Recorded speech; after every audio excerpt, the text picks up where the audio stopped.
Devam Narottamam Devim Saraswatim Vyasam Tato Jayam Utirayet Nashtaprayeshu Bhadreshu Nityam Bhagavata Sevaya Bhagavati Uttama Sloke Bhaktir Bhavati Naishtaki Om Namo Bhagavate Vasudevaya Om Namo Bhagavate Vasudevaya Om Namo Bhagavate Vasudevaya. Today we are going to read from chapter 118 and the verse number 19. Okay. Kutaha punargranato namatasya mahata maikanta parayanasya yo ananta shaktir bhagavan ananto mahad gunatvatyam anantam ahuhu. Word to word meanings. Kutaha, what to say, punaha, again, grinataha, one who chants, nama, holy name, tasya, is, mahatama, great devotee, ekanta, exclusive, paranasya, of one who takes shelter of, yahaha, he who, ananta, is unlimited, shaktihi, potency, bhagavan, the personality of a godhead, anantaha, immeasurable, mahatat, great, gunatatvat, on account of such attributes, yam, whom, anantam, by the name ananta, ahuhu, is called. Translation.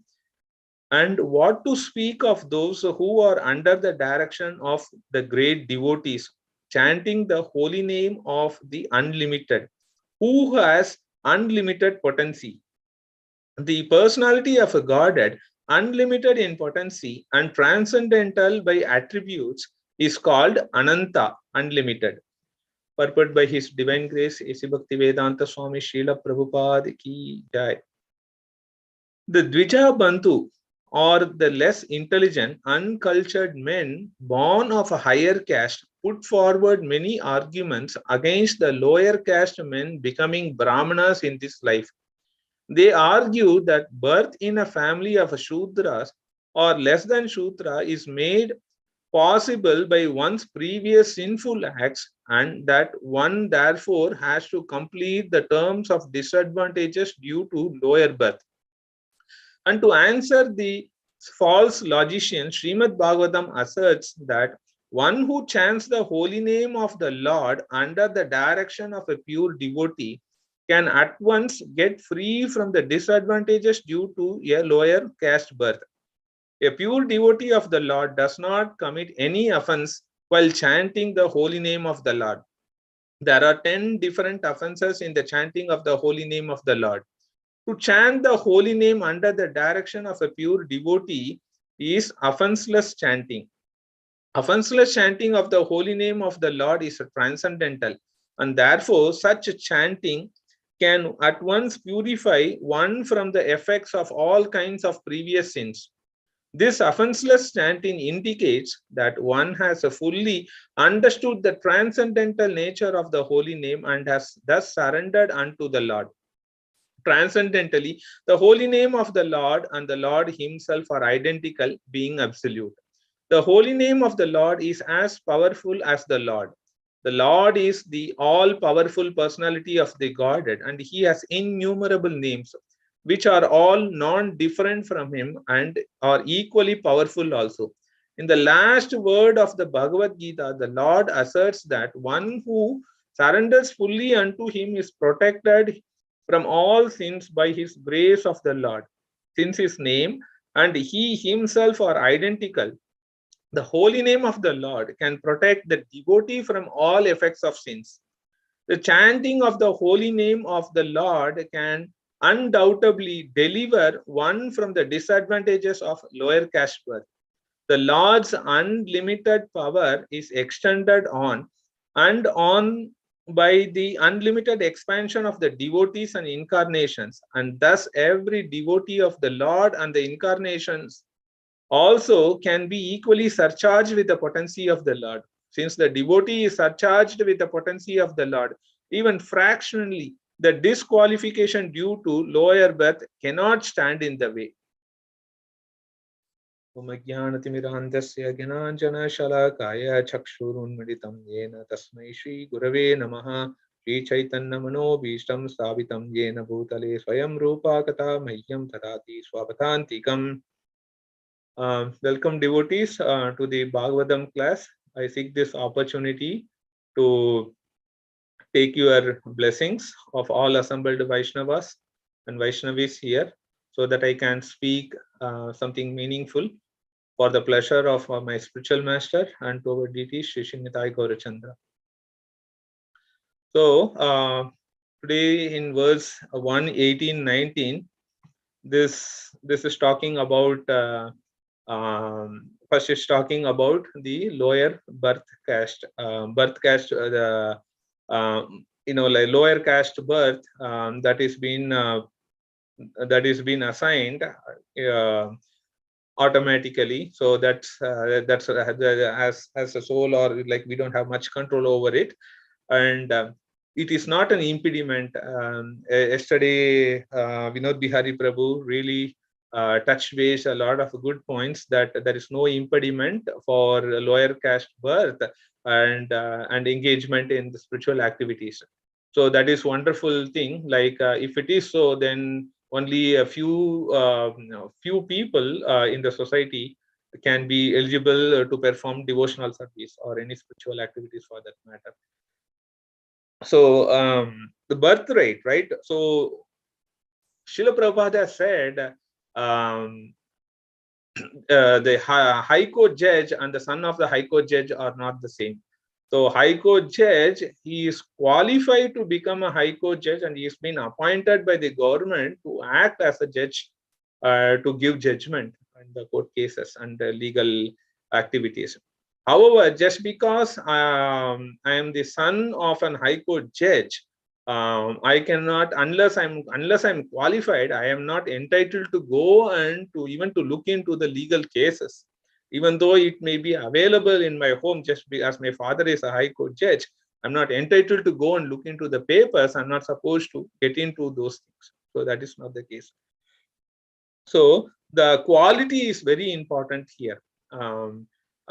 So she Chaturvarna Maya system Guna Karma Vibhavasha. So that is, so Krishna has given the society is been divided into Brahmana, Vaishyas, Kshatriyas, and Shudras for a meaningful purpose, like every to develop the humanity in nature, like everyone work cooperatively so that the ultimate goal of life can be achieved, and one can be supportive to other in achieving that. So that is the main thing in the society, to congregationally engage in devotional service.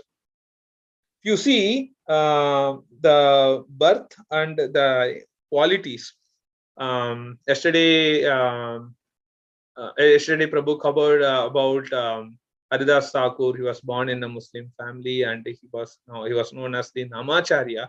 There are so many things. If you see in the scriptures, especially Ramayana, Jatayu is a Jatayu is a bird. Especially what kind of bird?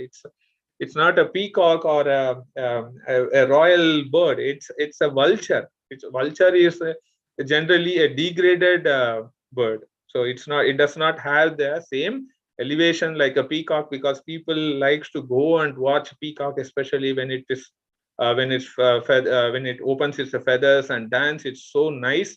So vulture does not get the same treatment. So vulture is more degraded, and it's a lower caste bird. And vulture has the ability to identify its prey or its food even from 10,000 feet high. Okay, so it has it has the capability to it has a very strong vision. It sees the bird's eye view. So the bird's eye view is like it can spot from that distance. What it is spotting? It is spotting dead animals. So Srila Prabhupada says, like, what is the use of such vision if it can only spot dead animals? So that's sort of a degraded nature. The quality is so degraded. But however, in Ramayana, when Ravana was updating Mother Sita, what is happening? Jatayu is intervening there and it is fighting against Ravana. So Jatayu is not a very young adult or something like that. At that time, Jatayu was 60,000 years old, and still he is fighting against Ravana. Ravana is very powerful, and there's no way that Jatayu can really do this engagement at this old age. But still, he is engaging in the service of the Lord, and he is fighting.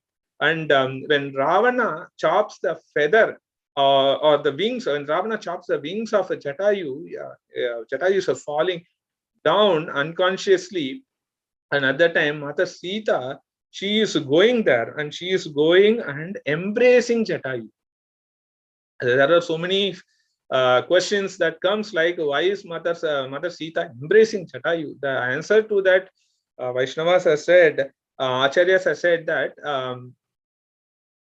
one Jatayu is 60,000 years old, and Jatayu is a very good friend of Dasharatha Maharaj. So for Mother Sita, it's like a father. He is acting in the position like a father. Another thing is embracing the bird with love and affection, and who has voluntarily given his life. He's about to die. It's very evident, like he's not going to sustain for longer time in the condition where he was. So so in that state, like the service, the quality, even though by birth Jatayu is born as a low graded vulture bird, but the qualities and the intention to make some service to the Lord is very significant here. So that is the thing. And so here in this statement, here in this purport, Srila Prabhupada said, like, even if you are born as a low caste, which we don't have much control over it, but by chanting, by engaging in a devotional service of the holy name, like you are told, there is no sin. Like in fact, the sins that have been performed intentionally or unintentionally, that will be gone. So Krishna says that in Bhagavad Gita that I will give a complete protection. Do not fear. So that assurance is being given by Krishna. So this holy name. So holy name is identical. Identical when you chant the holy name. One, you are engaged. You are with Krishna, or Krishna is giving a permission. Or Krishna, I will say another verse. When you are chanting the holy name, Krishna is with us, or Krishna is giving us a permission so that we are with Krishna. So there is a direct engagement with Krishna when the chanting of the holy name is being performed. So this holy name, right? The holy name, like there are varieties of names of a Krishna. You see this names of Krishna, it's like Yashoda Nandana, Nanda Nandana. So Krishna likes himself to be called by tagging with his devotee. Krishna doesn't say, I'm Krishna.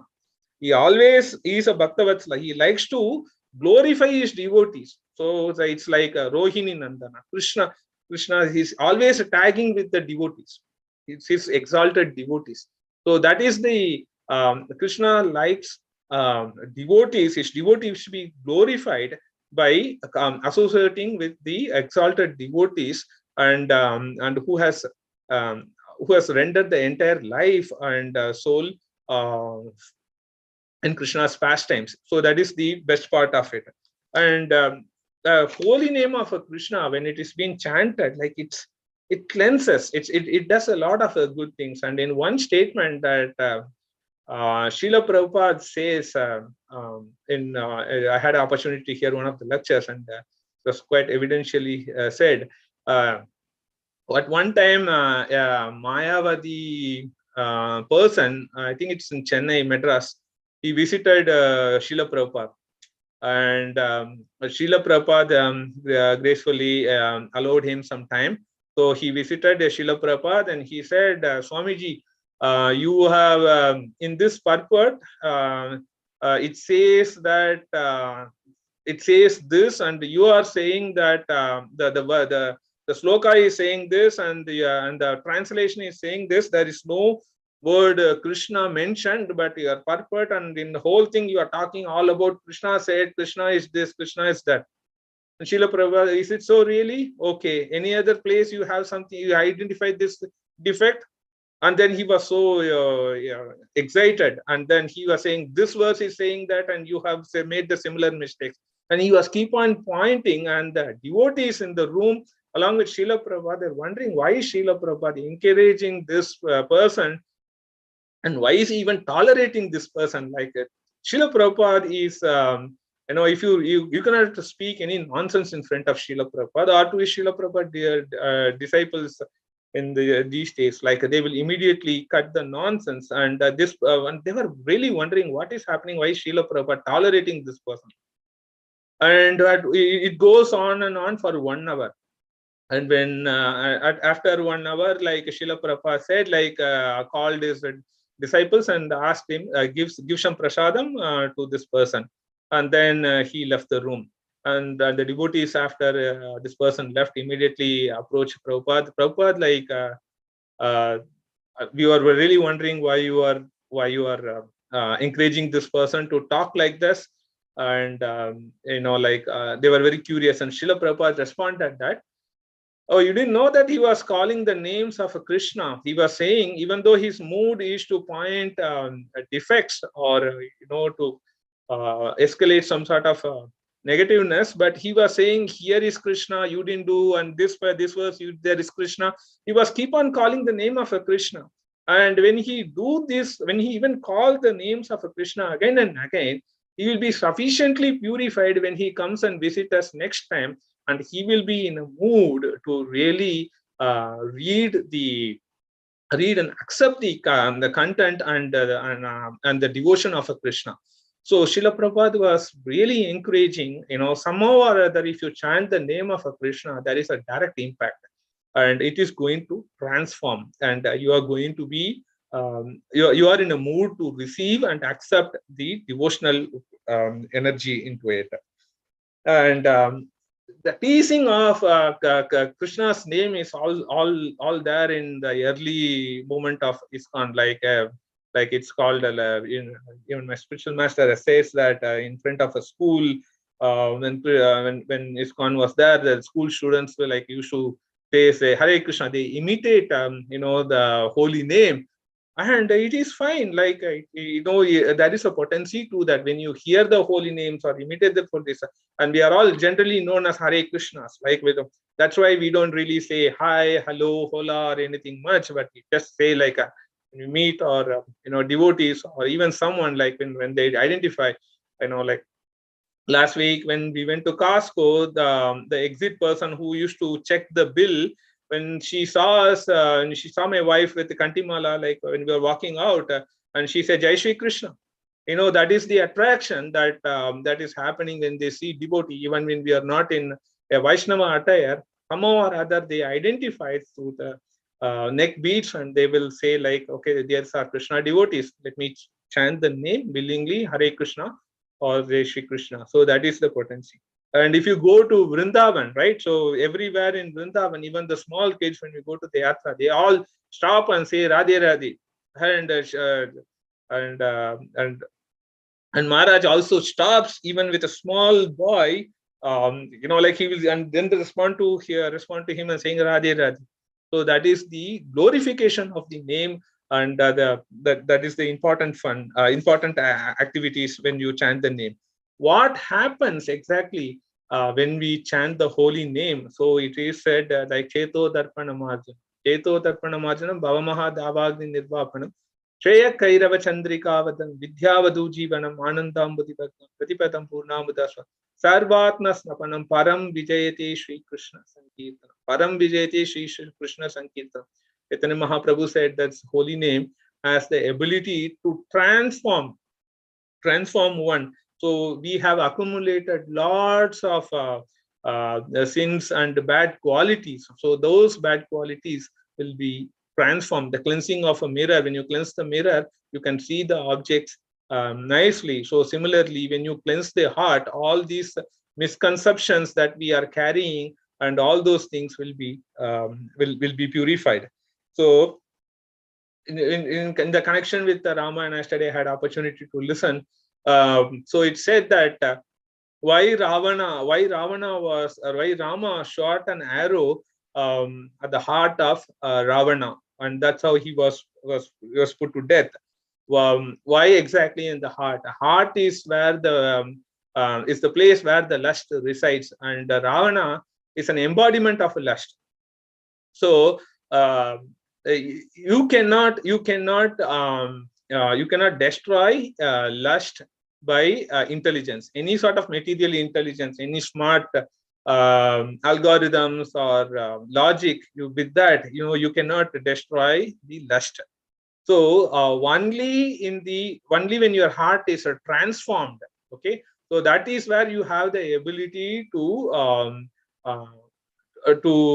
remove the lust that has been accumulated. So that's why he shot an arrow over there, and he gave an opportunity to remove that. There are previous pastimes and reasons, but this is but the transformation happens when Rama shot the arrow in the case of Ravana, and in other cases, right? So when when Rama, how he won the general people, how he won the sages, in Rama is when whoever meets Rama, right? So Rama is an embodiment of a truth. Like he never speaks alike, no matter whatever be the situation, whether it's favorable or unfavorable. He is always standing on the truth. So that's being said, that attracted many common public. Like they were really wondering, oh, this as soon as they saw Rama, like, so they have been attracted by this quality. And that quality in the association of Rama transformed others, and they were completely surrendered. In terms of the sages, so what is happening? The sages are Rama is like he renders services. So there are so much said about how Rama rendered services to Vishwamitra Muni, like when they met, and how he was engaging in the services. So these are the qualities. That attracted and helped other people to engage and surrender to this. So the holy name has the potency to develop these qualities in us. That is the Param Vijayate Sri Krishna Sankirtanam. So the Krishna Sankirtanam has the ability to cut the knots that has been accumulated. It's a very hard knot. You cannot really tie it. It has to be cut out. You cannot untie it easily. That is happening when you chant the holy name.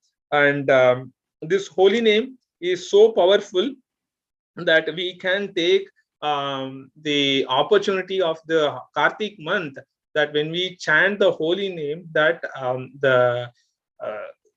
there is a greater opportunity that we are when we chant offenselessly, when we try to chant offenselessly, that which help us, and the results are multiplied in many numbers.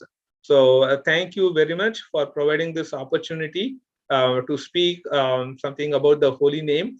That I have repeated whatever the acharyas had said and the superiors have said. If there are any mistakes or anything that I missed to state, please add to it. And thank you very much again.